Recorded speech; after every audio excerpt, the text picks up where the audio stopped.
I've used two hands, and what I've done is I've left the carburetor alone right here with all its accompanying vacuum lines and things like that. And this is another one where I'm making a record of very carefully looking at where the hoses go. This is the upper part of the frame bracket right there. That's no big deal. This hose right here, I'm talking to myself now, it goes to the fuel pump. This is the mechanical fuel pump run off the crank. This is a vacuum line which runs from the cylinder to a nipple and then into the cylinder again underneath the carburetor intake. I took the carburetor intake out right off here. This fuel pump deal goes on the right side of the carburetor underneath. This one goes to the left side. This one is a a line for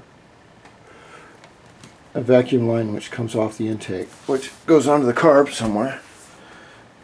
And if you don't do this a lot, it takes, or you have the manual, it takes a long time to make sure that you have it right, especially when you're doing a total rebuild and you put everything together and you may have got a couple wires crossed, or you may have got a couple of vacuum lines in the wrong place.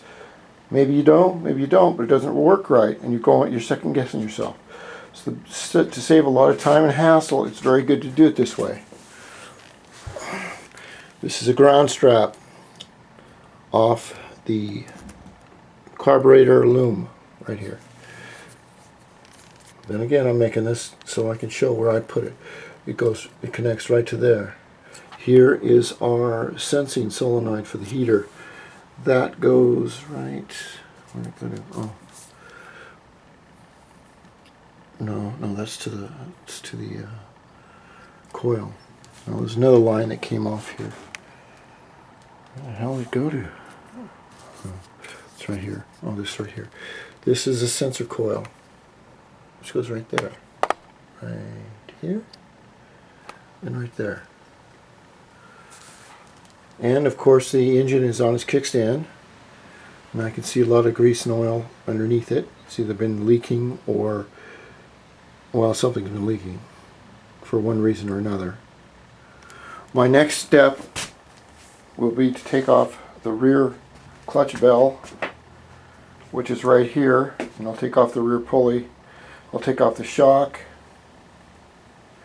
and then what I'll do is I'll put the whole engine inside my little basin right here, my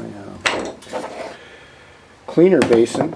Now this is before I take any of the engine apart. You don't want to get a lot of grease and crap and everything back into the engine.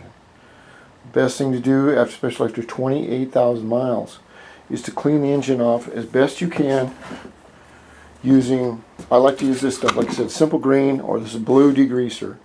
I really like this because you can spray a little bit on. Look at that. Okay, spray a little bit on right there.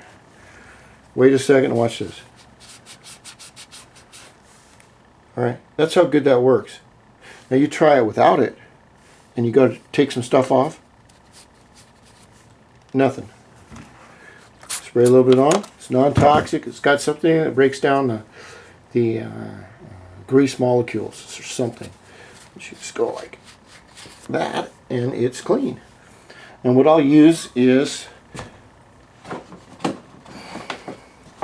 like I said before, your favorite tools for a project like this are some old toothbrushes. Everyone's got them. They're really good for getting in the tight spots. If you take anything off, you remember you want to put it in a bag marked, say, carburetor intake, or vacuum hoses. And if you ever have a problem where you're not sure where something goes, you can relate back to this video and think, oh, okay, this goes to the bottom of the air filter, and this goes along with the air filter into the charcoal intake. What they need all this stuff for, I don't know. But this engine works in 3 compartments. It has this block right to here. It has this block to here, I believe, and then it has the 3rd block here, which has to be taken out. This is your cam chain adjustment, which your cam chain is right there. It looks like a little chainsaw deal. What that does is that pushes down on the chain, keeps it tight, certain tightness, because belts stretch out a little bit. Then we have our this oil pump right there. But after you start breaking these things down little by little, they become easier. The best thing that you want to do is take your time. If you don't have time to do it right, fuck it, don't do it. Just don't bother. And after you've done your first tear down and put back together, especially after watching these great videos done by me, humble little me, then you'll be doing it in your sleep because you'll gain the confidence. And that's one thing most people don't have, is confidence that they can do it. They don't have anyone to show them or teach them.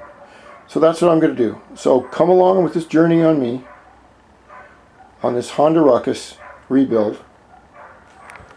So I go on, get a couple dogs over there, teach them little manners. And I'm going to post these videos and we continue.